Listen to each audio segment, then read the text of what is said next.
voudrais vous saluer tous dans le nom merveilleux de notre Seigneur Jésus-Christ. Amen. Amen.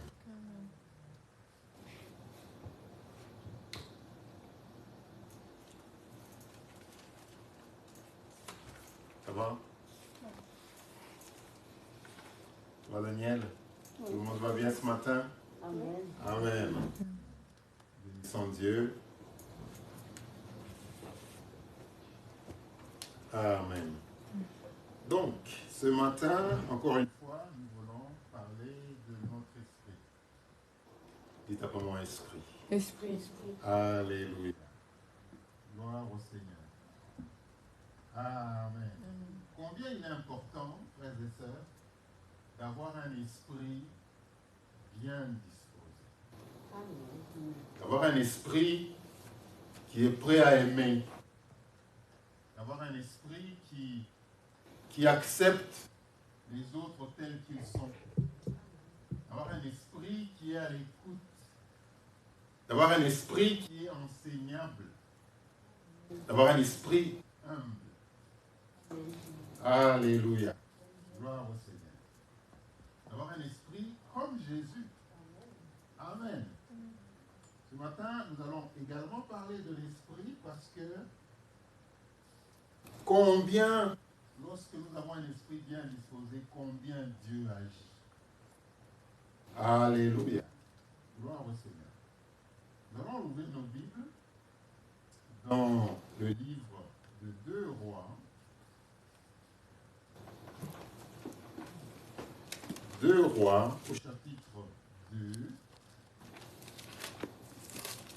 Et nous allons lire verset 9 au verset 11.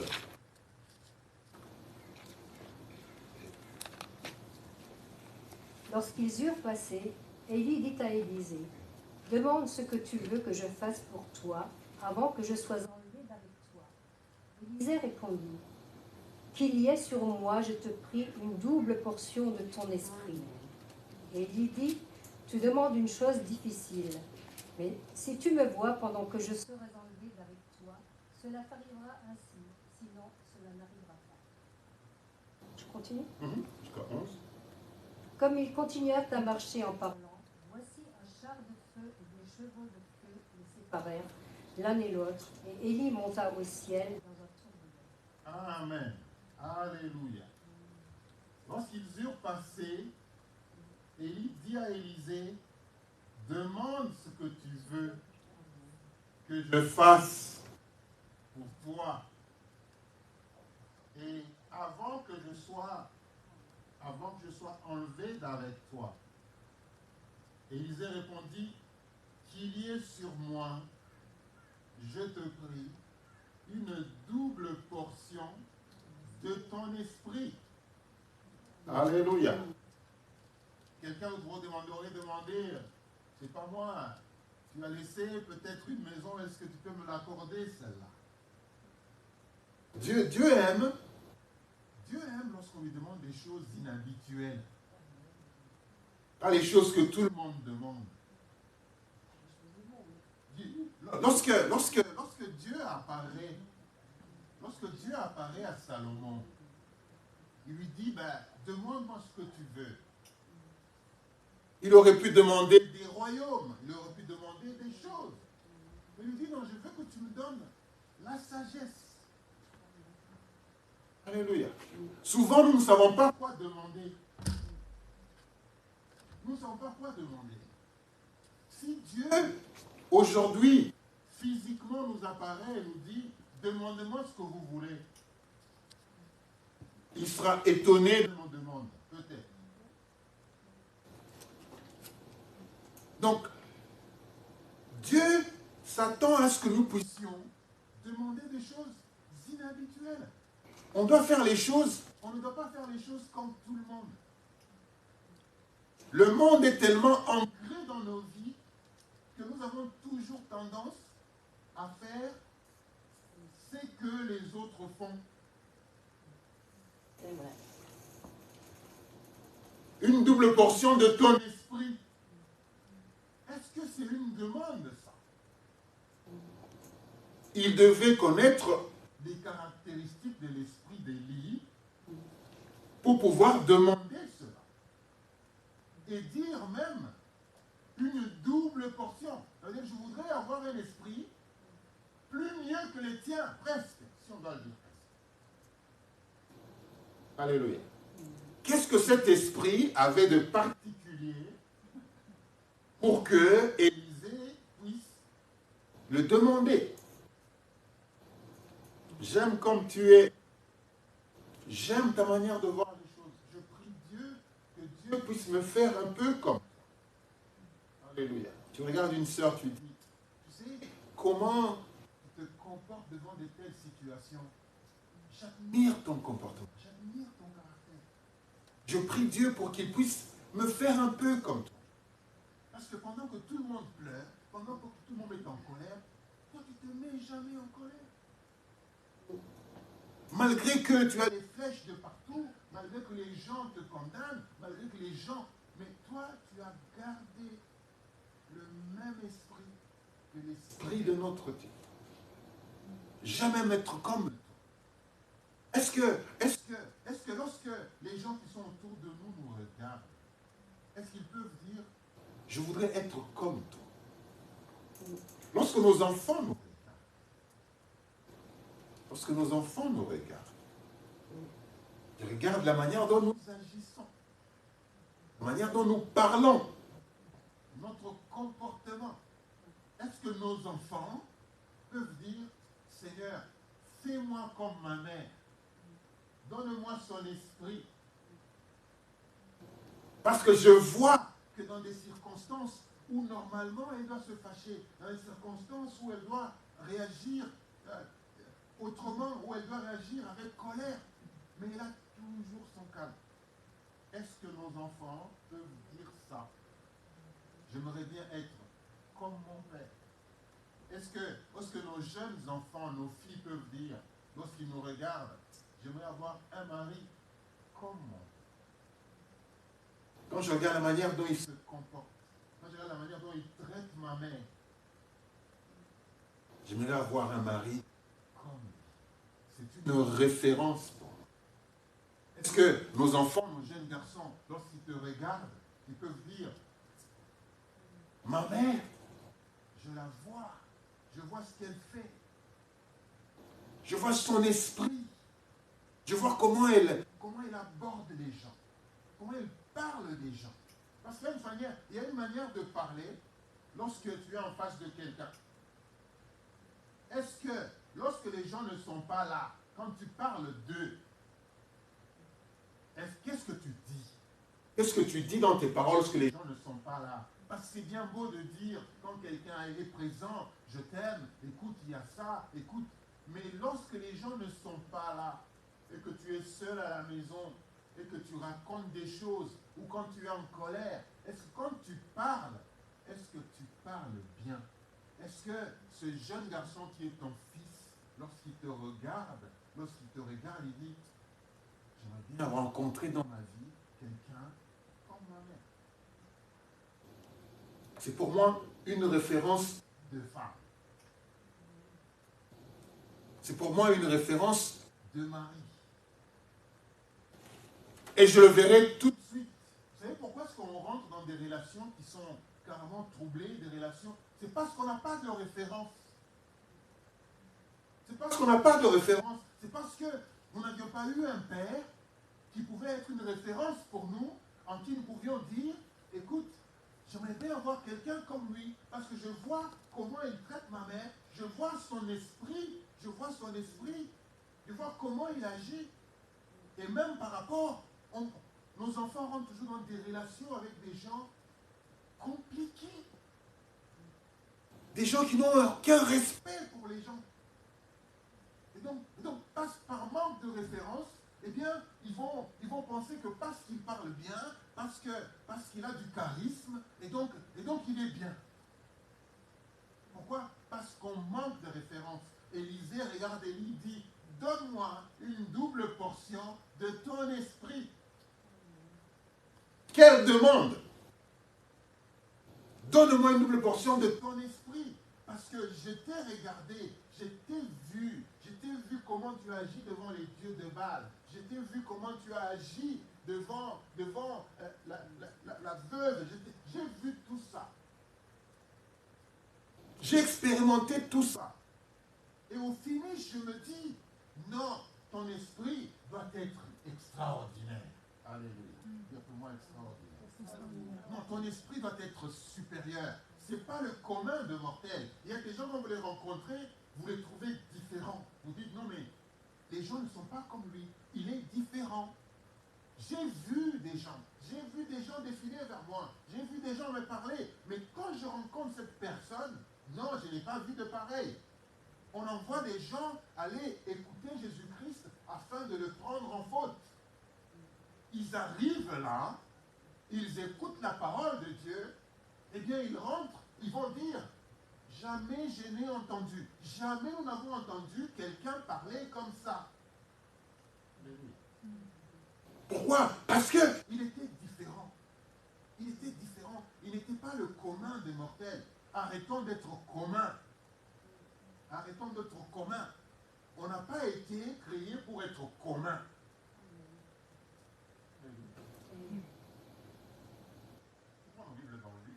Chapitre 1er.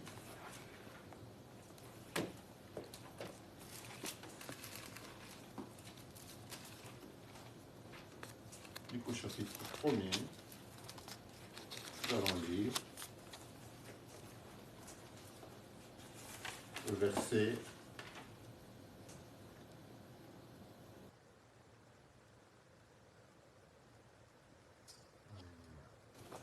Donc, Luc au chapitre 1er.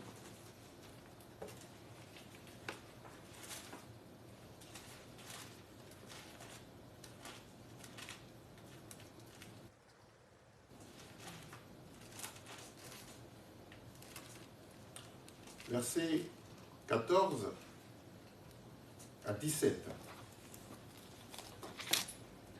Il sera pour toi un sujet de joie et d'allégresse, et plusieurs se réjouiront de sa naissance, car il sera grand devant le Seigneur.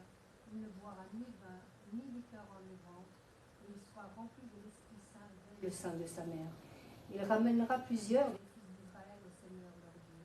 Il marchera devant Dieu avec l'esprit et la puissance de Dieu, pour ramener les cœurs des pères vers les enfants et les rebelles à la sagesse des justes, afin de préparer au Seigneur un peuple bien disposé. Amen. Alléluia. Alors, la Bible parle de Jean-Baptiste. Son père, Zacharie, qui était avancé en âge, reçoit une révélation, reçoit un ange qui lui dit combien il sera père, et le fils qui sortira de ses entrailles aura une mission importante. Amen. Il sera pour toi un sujet de joie. Quand on parle comme ça d'un fils ou d'un enfant, on dit qu'il sera pour toi un sujet de joie. On dit que c'est un enfant dans sa vie, dans ce qu'il va faire, dans ce qu'il va accomplir, eh bien, il sera pour toi un sujet de joie. Tous les enfants ne sont pas les sujets de joie.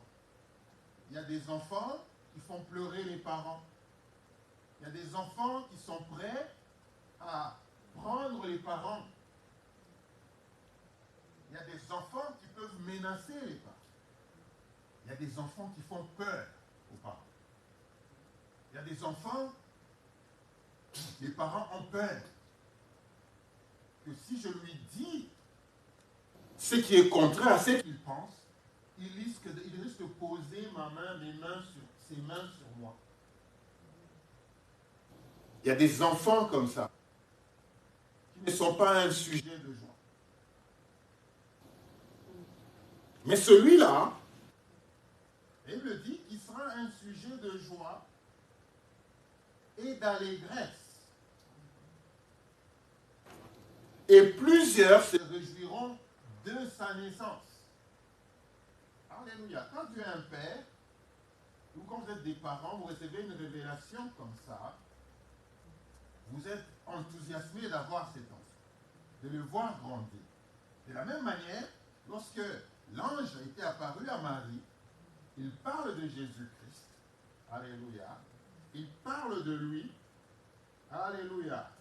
Gloire au Seigneur. Il parle de Jésus-Christ et Marie qui est débordante de joie. Mais l'ange lui dit, je suis dans Luc 2, l'ange lui dit, ne crains rien. Car je vous annonce une bonne nouvelle qui sera pour tout le peuple le sujet d'une grande joie. Alléluia. Gloire au Seigneur. Quelle famille où tous les enfants seront, dont la naissance sera une grande joie, un sujet de grande joie. Élisabeth, cousine à Marie, a un fils.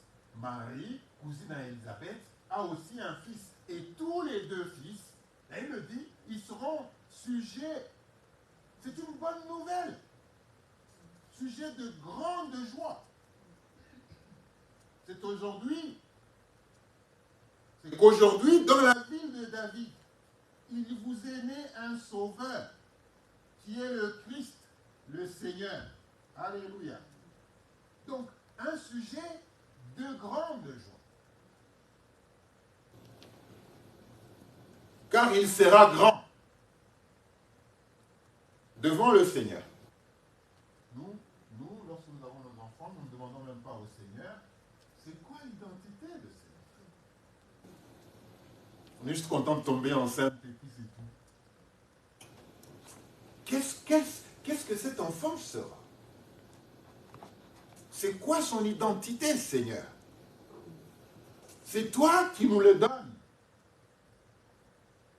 Qu'est-ce que tu veux de lui? Lorsque Rebecca était enceinte, elle veut dire, elle avait des douleurs dans le ventre. Elle se disait, mais c'est pas possible, si c'est pour... Alors j'ai cherché ces enfants, mais si c'est pour avoir des douleurs, ça devient encore même plus compliqué maintenant. Et en faisant cela, en priant au Seigneur, le Seigneur lui dit, écoute, dans ton ventre, il y aura 2 nations. Il y aura 2 nations. Il dit, le plus jeune va dominer sur le plus âgé. Donc, elle a déjà une révélation. Elle a une révélation, alors que son mari ne l'avait pas. Son mari n'avait pas cette révélation. Il ne faut pas juste tomber enceinte. Il faut demander au Seigneur, qu'est-ce qu'il y a dedans? Quel est le projet que tu as pour ce que j'ai? Mais c'est toi qui le portes pendant 9 mois. C'est toi qui vis avec lui tous les jours. C'est toi qui assistes à sa création, à sa formation. Il est formé en toi. Tu vis avec lui jour et nuit. Il n'y a pas un instant où tu te dis, il n'y a rien dans le ventre. Il n'y a pas un instant où tu es seul. Tout le temps, tes pensées, ton corps te le fait voir tous les jours. Demande au Seigneur, qu'est-ce qu'il y a dedans? Qui est-il? Quel est ton plan pour lui? Alléluia. Elle a demandé, elle a reçu une révélation. Et donc, même quand il fallait agir, elle a agi selon la révélation qu'elle avait reçue. Alors que son mari, dont on dit le Dieu d'Abraham, le Dieu d'Isaac et le Dieu de Jacob, n'avait pas reçu cette révélation-là. Il était prêt à bénir Ésaü sans problème. Alors que la révélation était tout autre. Le Dieu d'Isaac, le Dieu de Jacob, il n'avait pas reçu la révélation. Il était prêt à bénir quelqu'un d'autre. Mais la femme, celle qui a porté ses enfants, celle qui a eu la révélation, qui a eu la présence d'esprit, demander à Dieu de lui montrer ça. Elle a changé le cours de la vie. Elle nous a amené Jésus-Christ. Alléluia. Qu'est-ce qui serait sorti d'Ésaü s'il avait reçu la bénédiction. Elle a changé le cours de la vie. Aujourd'hui, nous parlons du Dieu de Jacob. Nous parlons de Jésus-Christ, de sa lignée. Une erreur, l'erreur n'était pas permise. Elle a veillé à ce qu'il n'y ait pas d'erreur. Parce qu'elle a su demander au Seigneur quel est le plan. Elle nous a tous sauvés. Souvent, on ne le pense pas. Souvent, on ne pense pas à ça. Souvent, on ne pense pas à ça. On aurait dit, mais tous sont des enfants. On aurait dit, allez, on suit la règle. La règle, c'est que c'est le premier-né qui doit recevoir la bénédiction. Mais non. Deux fois les règles, Dieu ne les suit pas.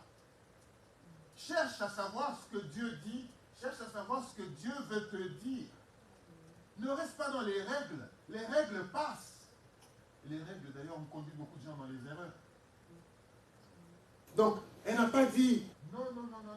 La règle, c'est que c'est le premier-né qui reçoit la bénédiction. Non, le Seigneur lui avait dit, le plus jeune va dominer sur le plus grand. Et elle ne pouvait pas laisser passer cette occasion. Même s'il fallait passer par ce que nous pouvons appeler nous tricherie. Non. La révélation de Dieu peut aller à l'encontre de toute droiture humaine. Alléluia. Alléluia. Donc, il dit, je reviens donc dans Luc 1. Alléluia. Car il sera grand devant le Seigneur. Il ne boira ni vin, parce que le vin, c'est la séduction. Le vin, c'est l'image de la séduction. C'est l'image du monde. C'est du monde de la joie qu'apporte le monde. C'est l'image de tout ce que nous faisons dans le monde qui nous apporte de la joie. C'est l'image du vin. Pourquoi il dit celui-là, il ne boira pas de vin. C'est-à-dire qu'il va être dans le monde, tout ce qui est dans le monde ne va pas l'intéresser. Alléluia. Ni liqueur enivrante. Il ne va pas perdre la tête. Quand il a trop bu, il ne sait plus ce qu'il fait, il devient violent. Non, celui-là, il ne prendra pas ça. Mais pendant ce temps, pendant que cette révélation est en train d'être dite, j'en ai même pas encore né.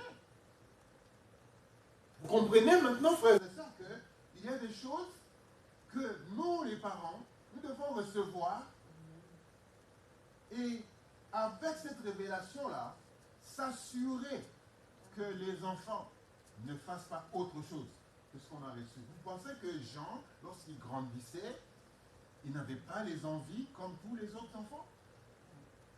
Dans sa génération, il y avait des gens avec qui il est né, qui se sont donnés au vin, qui se sont donnés à l'alcool.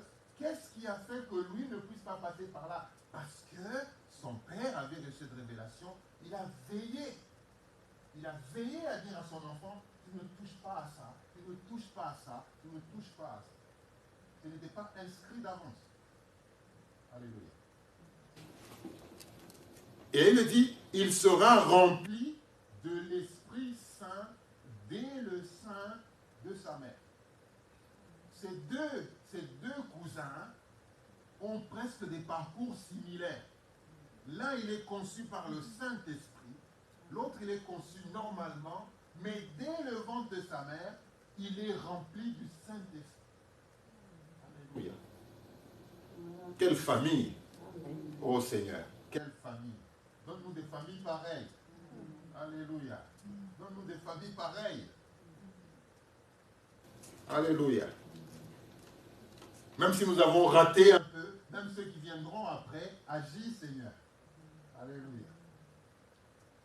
Et puis on dit, il ramènera plusieurs des fils d'Israël au Seigneur. Donc il avait une mission. Il avait une mission, c'est de ramener tous les fils au Seigneur, tous les enfants au Seigneur, de ramener le peuple au au Seigneur. C'était l'une des missions de Jean-Baptiste.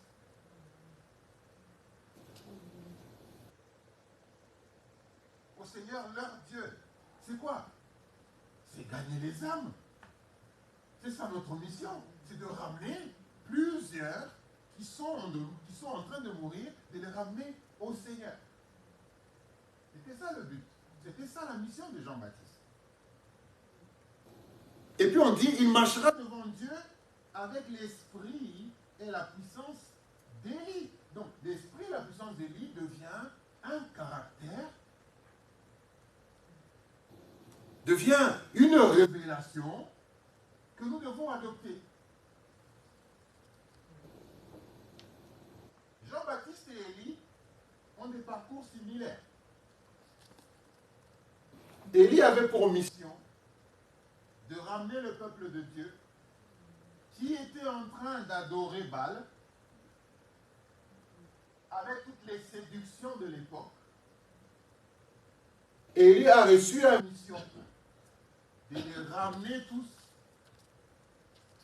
à Dieu par le miracle. C'est-à-dire que tous les deux ont eu la même mission, mais ont utilisé des moyens différents. Alléluia. Ont utilisé des moyens différents. Mais avec comme mission de ramener le peuple qui était dans la rébellion, qui était en train de suivre, d'autres dieux, qui étaient perdus, de les ramener à Christ. Alléluia. Il ramènera plusieurs des fils d'Israël au Seigneur leur Dieu.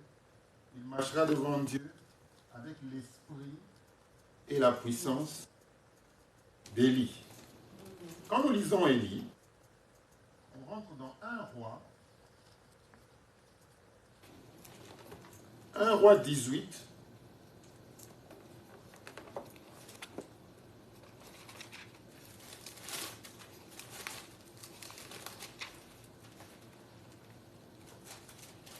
Non, c'est pas 1 roi 18. Alors, 1 roi.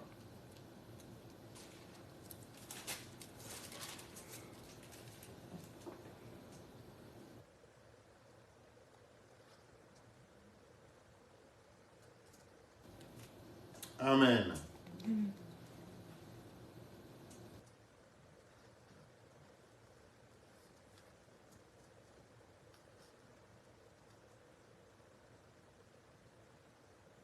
Alléluia.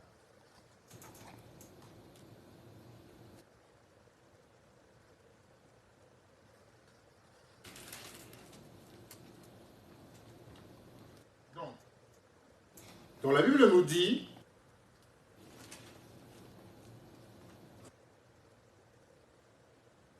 Élie, on va revenir, Élie qui avait la mission d'amener le peuple de Dieu, de les faire retourner de ceux qu'ils étaient en train d'adorer pour les ramener au Dieu de Baal, pour les ramener à adorer Dieu. Et Dieu a utilisé le miracle. Rappelez-vous que c'est ce Élie qui un jour se lève et dit qu'il n'y aura point de pluie ni de rosée, sinon à ma parole. Donc Élie était en train de parler de la part de Dieu. Nous avons vu, je vous ai donné un verset, on va revenir au livre de Rois. Nous sommes dans 1 Corinthiens 6.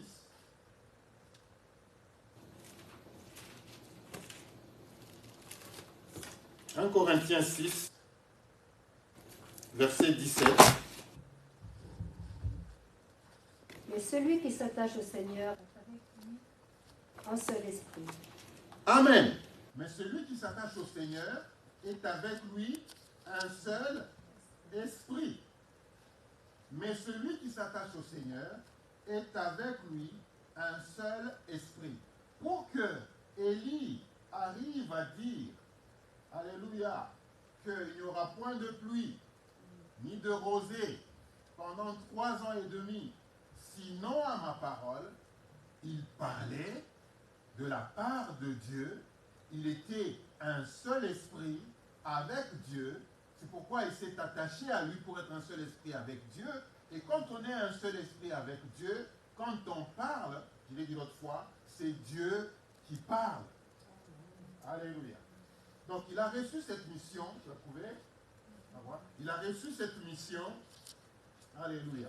Il a reçu cette mission d'amener le peuple de Dieu vers son Dieu afin qu'il ne puisse pas adorer le Dieu de Baal. Alléluia. Gloire au Seigneur. Donc, on a compris que tout ce que Élie a fait avec son esprit et sa puissance avait pour but de ramener le peuple de Dieu, d'apporter dans cette génération qui était une génération perverse, une génération qui adorait les dieux de Baal, une génération qui était dans la séduction. Alléluia. Et dans la séduction, et cette génération avait besoin de Élie, de la même manière que la génération, celle de la période de Jean-Baptiste, avait besoin de quelqu'un pour les ramener à Christ. Eh bien, Dieu a utilisé ces deux hommes pour faire ce travail-là. Alléluia. Gloire au Seigneur. Alléluia. Alléluia. Gloire au Seigneur. Donc, frères et sœurs, combien?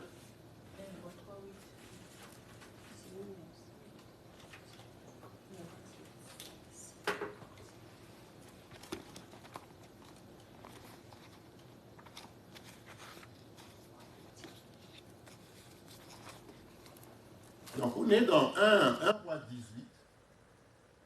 On va commencer par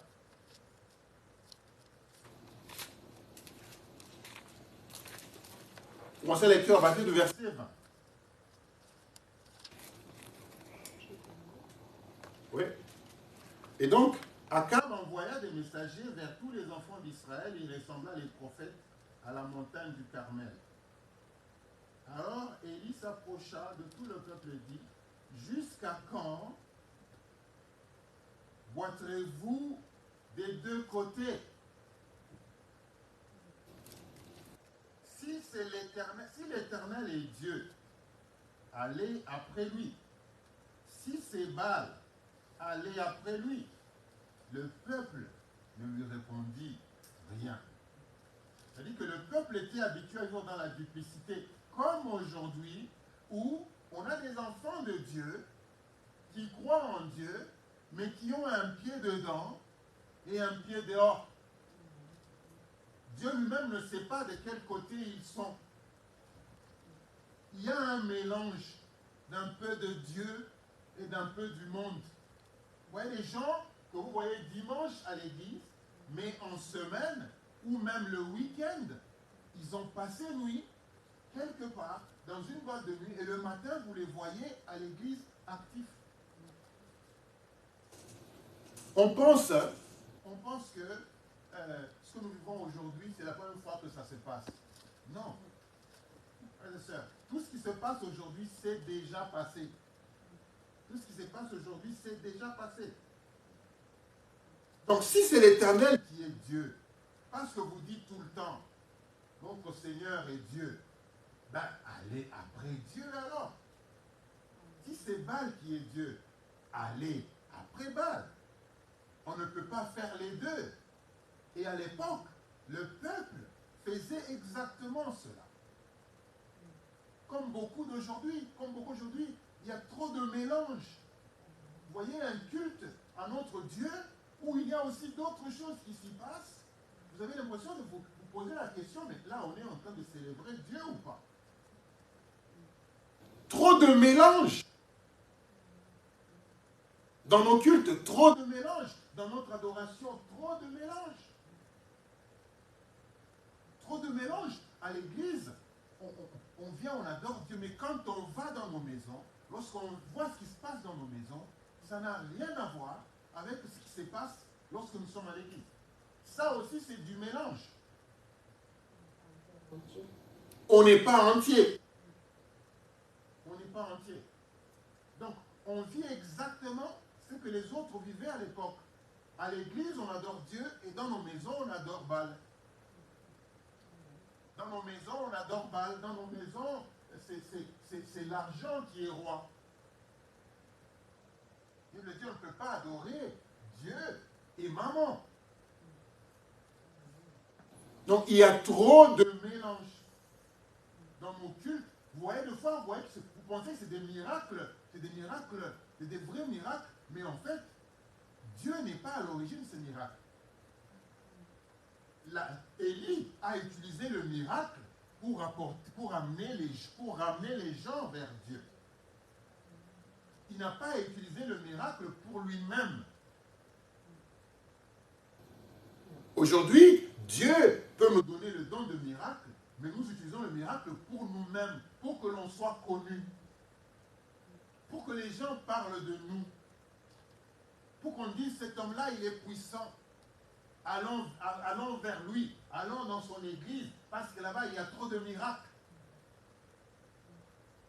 Alors que Élie, le miracle, était un moyen par lequel il voulait ramener les peuples de Dieu qui adoraient Baal à découvrir qui était le Dieu puissant. Alléluia. Élie dit au peuple, je suis resté seul des prophètes de l'Éternel. Et il y a 450 prophètes de Baal. Alors, il décrit ce qui doit se passer, comment ils vont prendre 2 taureaux, comment est-ce qu'ils vont les couper en 2, et puis il leur dit, vous allez invoquer votre Dieu, et puis on verra quel est le Dieu qui va répondre. Et les dieux de Baal ont commencé à invoquer. Et leur Dieu n'a pas répondu. Aujourd'hui, les frères et sœurs adorent Dieu, des dieux qui ne répondent pas, qui n'écoutent pas, qui n'entendent pas. Et Élie fait cela. Alléluia. Verset 37. Élie, après avoir mis tout ça, eh bien, il appelle Dieu. Il dit, réponds-moi, Éternel. Verset 37. Réponds-moi, afin que ce peuple reconnaisse que c'est toi, Éternel, qui est Dieu. Et que c'est toi qui ramène leur cœur. Alléluia. Donc, 2 personnes, 2 moyens différents pour faire l'œuvre de Dieu. Le miracle devient le moyen par lequel Élie veut ramener le peuple de Dieu au Seigneur. Pas autre chose. Pas autre chose. Ce n'est pas pour moi. C'est un moyen. Alléluia. Et le feu de l'Éternel tomba et il consuma l'holocauste, le bois, les pierres et la terre. Vous imaginez le feu qui consume même les pierres. Ça devait être quel feu? Quelle était cette température-là, de ce feu-là, qui a tout consumé? Le feu de l'Éternel tomba et il consuma l'holocauste, le bois et les pierres et la terre. Et il absorba l'eau qui était dans la fossée. Parce que Élie a voulu montrer que vous pouvez... Il a demandé aux gens de verser de l'eau sur l'holocauste. Pour que vraiment tout... Et même le bois. Le bois était humide. Parce qu'on sait que lorsqu'on veut faire du feu, on va aller chercher le bois qui est sec. Parce qu'il va prendre feu facilement. Mais non, il n'a pas voulu faire les choses d'une manière tout à fait commune. Il dit, même le bois, plongez-le dans l'eau, baptisez-le. Même le bois, mettez de l'eau dessus. Ils ont emmené de l'eau, dit, encore une fois. il a même autour de l'autel créé des tranchées de fossés pour que cette eau-là puisse être récupérée dans ces tranchées-là. C'est-à-dire que tout devait donner gloire au Seigneur. L'holocauste, le bois, les pierres, l'eau, tout devait donner gloire au Seigneur. Pour montrer que c'est Dieu, c'est la puissance de Dieu. Il devait faire les choses différemment. Sois différent. Ne sois pas comme tout le monde. Alléluia. Ne sois pas comme tout le monde. Ne cours pas ce à quoi tout le monde court.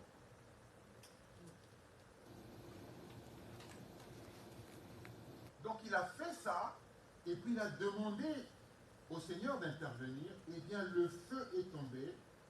Le feu a brûlé tout. Il a même séché l'eau.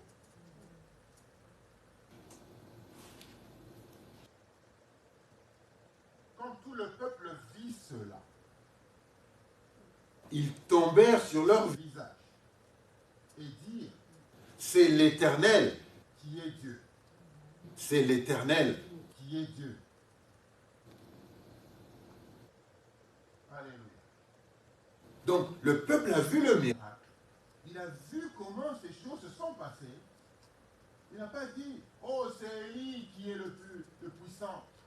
Oh, il n'a pas dit, oh, c'est le prophète Élie. Oh, mais celui-là, il dépasse les prophètes de Baal. Non, le peuple a compris que ce miracle, c'était pour que la gloire revienne à Dieu.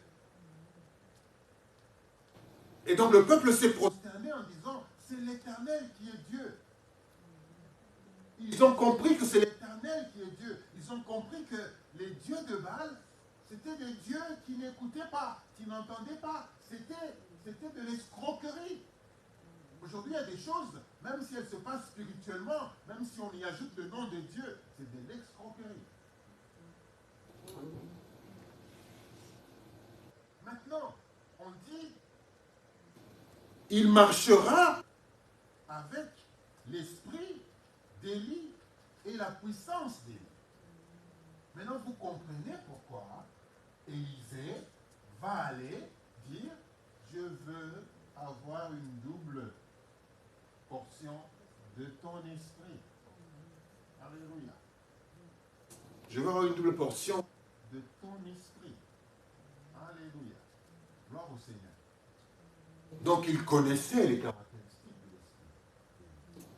Déjà, la principale caractéristique, c'est qu'il est venu, son esprit, il n'y avait pas autre chose dans sa manière de faire que de ramener le peuple de Dieu vers lui. Dans tout ce qu'il a fait, dans tout ce qu'il faisait, dans les miracles qu'il faisait, même en faisant une démonstration de puissance comme il l'a fait, eh bien, le but premier, c'était de ramener dans sa génération les gens qui adoraient Baal, de les ramener au Seigneur. Alléluia. Et donne-moi aussi cet esprit-là. Donne-moi cet esprit. Donne-moi cet esprit, Seigneur, de telle sorte que je puisse ramener des gens au Seigneur. Dans ma génération, je sais à quoi ma génération est en train de... Chaque génération a ses problèmes. Chaque génération a ses séductions. Alléluia. Chaque génération a ses problèmes. Je ne veux pas être comme tous les autres. Je ne veux pas être comme toutes les autres. Donne-moi un autre esprit. Alléluia. Donne-moi un autre esprit. Et donc c'était ça la mission.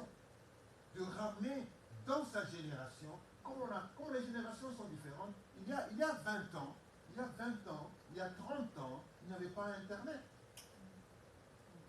Ou 40 ans, il n'y avait pas Internet. La technologie n'était pas ce qu'elle est. Il y a 30 ans, on ne pouvait pas connaître ce qui s'est passé à moins de suivre les informations à la télé ou à la radio. Aujourd'hui, à la seconde, on peut avoir tout sur le téléphone. À la seconde, on peut tout voir. Même nos enfants qui ont le téléphone, on ne sait même pas ce qu'ils voient sur le téléphone. On peut imaginer. On peut imaginer. Mais on ne sait pas. Parce que devant son téléphone, chacun pour soi. Chacun dans son coin. on ne sait pas ce qu'il regarde. On ne sait pas. On ne sait pas ce qu'il regarde. On ne sait pas quelles sont les séductions. C'est bien de sourire. On ne sait pas quelles sont les séductions qu'il y a, auxquelles ils font face tous les jours. Parce que même nous-mêmes, tu peux être en train de regarder autre chose sur le téléphone, et puis tu vois quelque chose qui apparaît. La séduction, en fait. On te montre un truc. Oh, je regarde un peu ici. C'est comme quand tu vas faire les achats sur Internet. Tu seras en train de regarder un truc, et puis tu regardes une autre chose, et puis on commence à te proposer des choses. Et ça, on va te dire, ceux qui ont regardé ça, ont aussi regardé ça. Ceux qui ont regardé tel produit, ont aussi regardé tel produit. Et donc toi, tu vas encore te regarder, maintenant ces produits-là, puisque tout le monde les a regardés, moi, il faut que je regarde. Et quand tu regardes, on va encore faire un autre lien, ainsi de suite. Et c'est pareil, il y a trop de séduction dans ce monde qui passe par Internet. Et donc, chaque génération a ses problèmes. Et Élie, dans sa génération, a regardé que cette génération-ci, elle suit tout ce que Baal dit. Elle suit, il y a trop de séduction, il y a trop de ceci, il y a trop de cela. Et Dieu l'a établi dans sa génération afin de prier pour ramener les gens vers leur Dieu. Et il le dit dans Jacques que Élie était un homme de la même nature que nous. Jacques 5.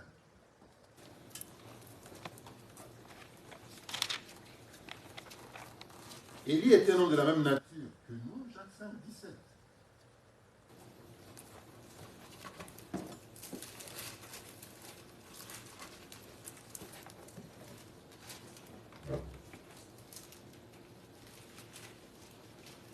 Élie était un homme de la même nature que nous. Il pria avec instance pour qu'il ne plût point. Il ne tomba point de pluie sur la terre pendant 3 ans et 6 mois. 18. Puis il pria de nouveau, et le ciel donna de la pluie, et la terre produisit son fruit. Amen. On pense qu'il l'a fait par un coup de tête. Il se réveille le matin, il dit, allez, il y aura plein de pluie. Mais ici, on nous dit, il pria. Ça veut dire, avant qu'il vienne déclarer ces choses-là, il a dû prier. C'est-à-dire qu'il parlait de la part de Dieu. Il n'est pas juste venu et dire, allez, on arrête tout. Il n'y aura point de pluie. Ici, on nous dit, il pria avec instance. Alléluia. C'est-à-dire qu'il a prié avec persévérance. Il a prié. Et puis après la prière, il a vu que cette génération a besoin d'une démonstration de force.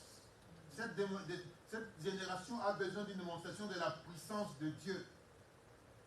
Sinon, ils ne vont pas changer. Sinon, ils ne vont pas changer. Cette génération, il y a des générations têtues. Il y a des générations têtues qui ne croient en rien. Il y a des familles têtues qui ne croient en rien. Et quand vous y êtes dedans, vous avez l'impression que vous ne représentez rien. Donc, lui, en priant, il a compris que non. Là, même l'eau, on va arrêter la main. Même la pluie, là, on va arrêter ça. Parce qu'il y a bien de choses que ces gens ne reconnaissent pas, que c'est des dieux.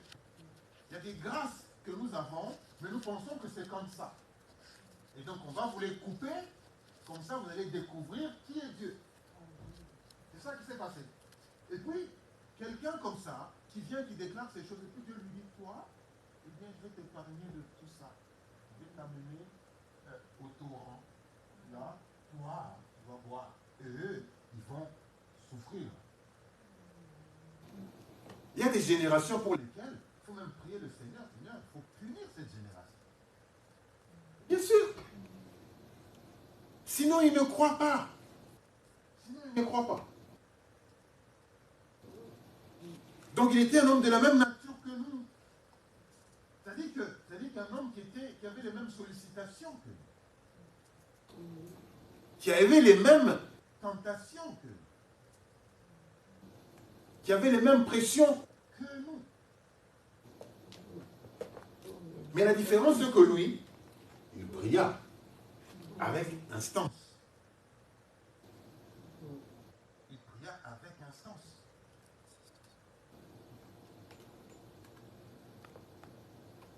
Pour qu'il ne pleuve point.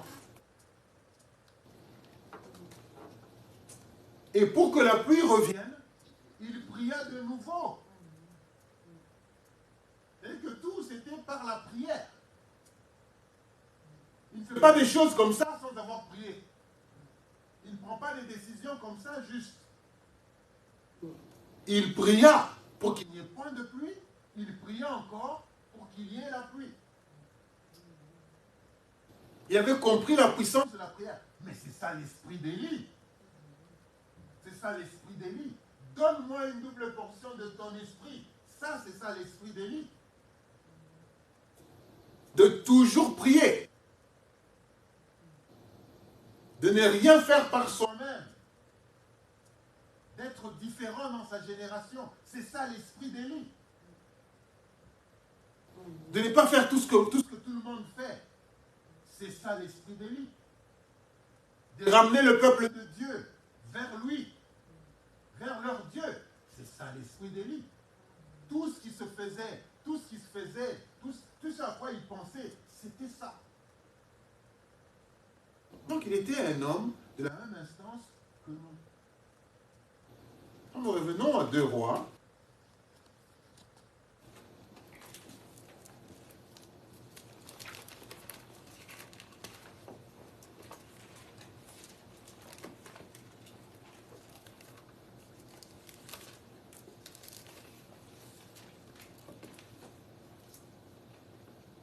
Amen. En lisant 2 Rois 2, 15.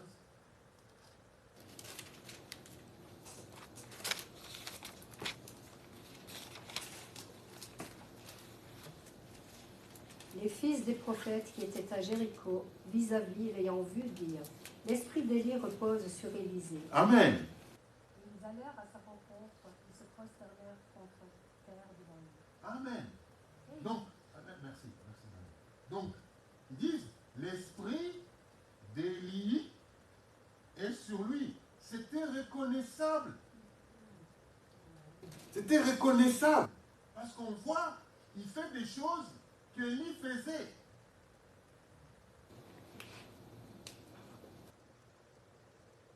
Alléluia. Il fait des choses qu'Élie faisait. C'était reconnaissable. 2 Rois 2, 17, j'ai dit, c'est ça, hein? 15. Plutôt 15. Donc, il fait des choses que les gens reconnaissent. L'esprit d'Élie est sur lui, parce qu'on voit les œuvres qu'Élie faisait. Alléluia. Qu'Élie faisait. L'esprit d'Élie, c'est ça. Il va marcher avec l'esprit et la puissance d'Élie. Alléluia. Il me dit même que Élie reviendra. Il me dit qu'Élie reviendra. Et il reviendra encore quand? Il reviendra avant le retour de notre Dieu. Élie reviendra pour faire le même travail. Lorsque l'Antichrist et le faux prophète vont essayer de prendre toute la terre, ils vont amener un message de corruption et de séduction. Élie viendra encore en ce moment-là. Élie viendra encore en ce moment-là pour faire le même travail. Pour ramener le peuple de Dieu vers leur Dieu. Alléluia. Parce que le peuple sera corrompu encore une fois. Élie reviendra. Il reviendra. Alléluia. Élie reviendra pour faire le même travail. Donc, il marchera avec l'esprit et la puissance de Dieu. On comprend donc pourquoi Élisée n'a pas demandé autre chose. Il dit, non, non, non, une double portion de ton esprit me suffit. Pourquoi est-ce que Élie a dit, ce que tu demandes, c'est difficile? Parce que peut-être qu'Élie s'attendait à ce qu'il dise, je voudrais avoir un esprit comme le tien. Est-ce que tu peux me donner un esprit comme le tien? Mais non, lui, il dit, non, non, non, non, je veux une double portion. Je veux une double portion de ton esprit. Qu'est-ce que c'est? Comment est-ce que ça sera finalement? Alléluia. Donc les deux ont agi de la même manière. Alléluia. Gloire au Seigneur. Alléluia. Gloire au Seigneur. Et finalement, quand Élie a terminé, lorsque le feu est descendu, je suis dans 1 Roi 18. Lorsque le feu est descendu, 1 Roi 18, 40.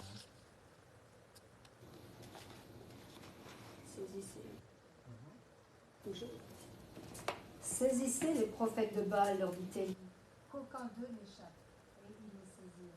Élie les fit descendre au torrent de Kison, il les égorgea. Vous savez, on peut penser que Dieu n'égorge pas.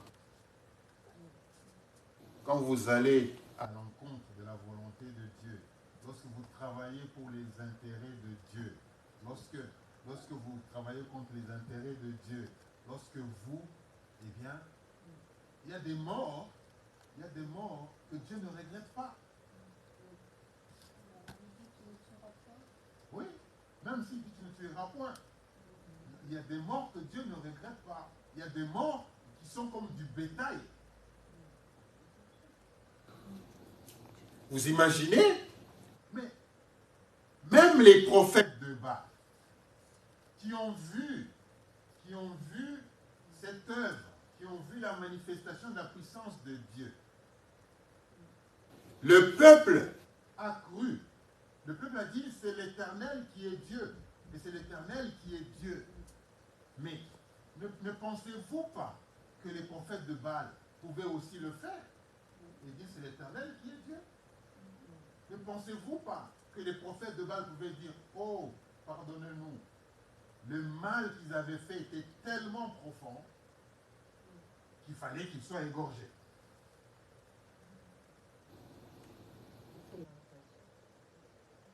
Il fallait que ça soit comme ça. Donc il y a des morts que Dieu ne va pas regretter. Il y a des morts quand vous avez œuvré toute votre vie contre l'œuvre de Dieu, alors que vous saviez que c'était faux. Alors que vous saviez que ce n'était pas ça. Il y a des gens qui sont dans le faux, qui savent qu'ils sont dans le faux. Il y a des gens qui savent qu'ils ne sont pas en train de servir Dieu, mais qui continuent à utiliser le nom de Dieu.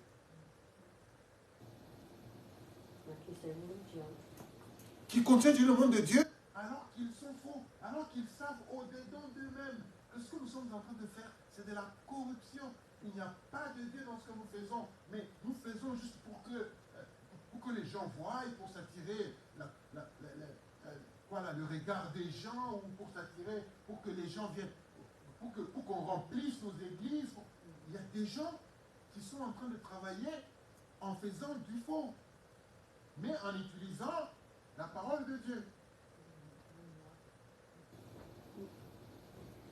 Donc, saisissez les prophètes de Baal. Leur dit-il, qu'aucun d'eux n'échappe. Et il les saisit et il les fit descendre au torrent de Kison où il les égorgea. Ça fait partie de l'esprit d'Élie. De ne pas rentrer dans la compromission. Quand il s'agit de Dieu, on ne s'amuse pas. Quand il s'agit de l'œuvre de Dieu, on ne s'amuse pas. Quand il s'agit de la parole de Dieu, on ne s'amuse pas. On ne fait pas de moquerie par rapport à la parole de Dieu. On ne fait pas de moquerie par rapport à la parole de Dieu. On ne s'amuse pas. Il faut vraiment être ne pas rentrer dans la compromission. Surtout, ne pas se servir du nom de Dieu pour tromper le peuple.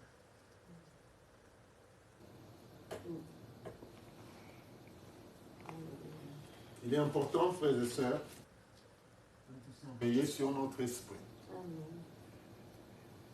Il est important que notre esprit soit exempt de toute corruption, de toute duplicité surtout. Parce que c'était ça. C'est sur ça qu'Élie s'est levé. Il a dit, il ne faut pas être entre Dieu, entre deux. Si vous êtes de Baal, eh bien restez avec Baal. Si vous êtes de Dieu, restez avec Dieu. Ne venez pas nous parler de Dieu alors que vous êtes de Baal. Parce qu'il y a des gens qui sont de Baal, mais qui se sont déguisés pour être de Dieu. Mais au-dedans, ils sont de Baal. Ce qui fait qu'ils amènent beaucoup de choses, des gens, dans la perte, dans l'erreur. Mais au-dedans d'eux-mêmes, ils sont de Baal. Ils ne sont pas de Dieu, ils sont de Baal. Arrêtez cette duplicité-là.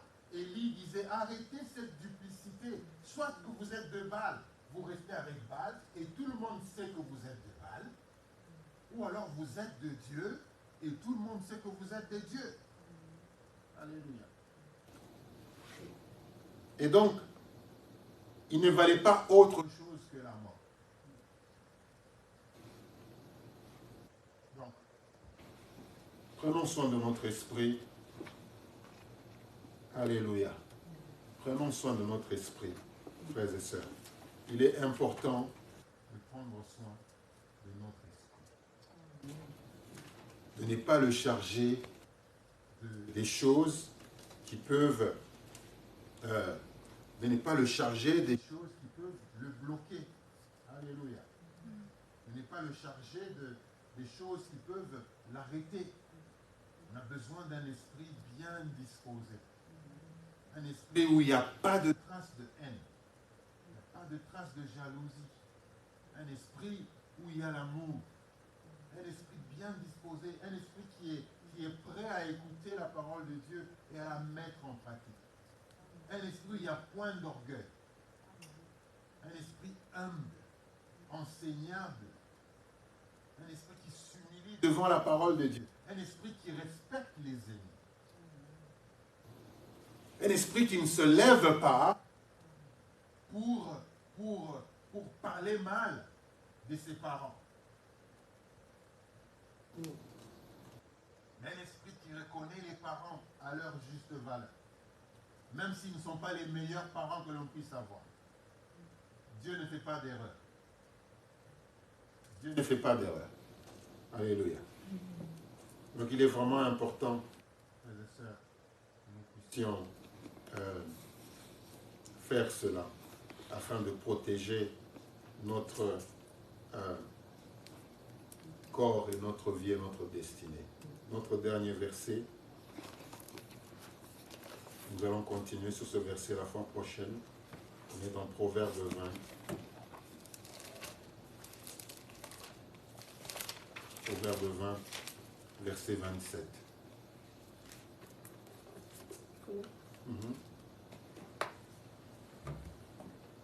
Le souffle de l'homme est comme une lampe de l'Éternel. Il pénètre jusqu'au fond des entrailles. Amen. Dans notre version, on dit l'esprit de l'homme est une lampe de l'Éternel. Il pénètre jusqu'au fond des entrailles. C'est-à-dire que ton esprit devient la lampe de l'Éternel. Et que le Seigneur, notre Dieu, il est éclairé par ton esprit.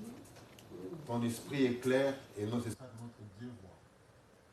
Donc l'esprit de l'homme est une lampe de l'Éternel. Il pénètre jusqu'au fond des entrailles. Alléluia. Cette lampe éclaire tout. Pour le Seigneur. Le Seigneur regarde ton esprit.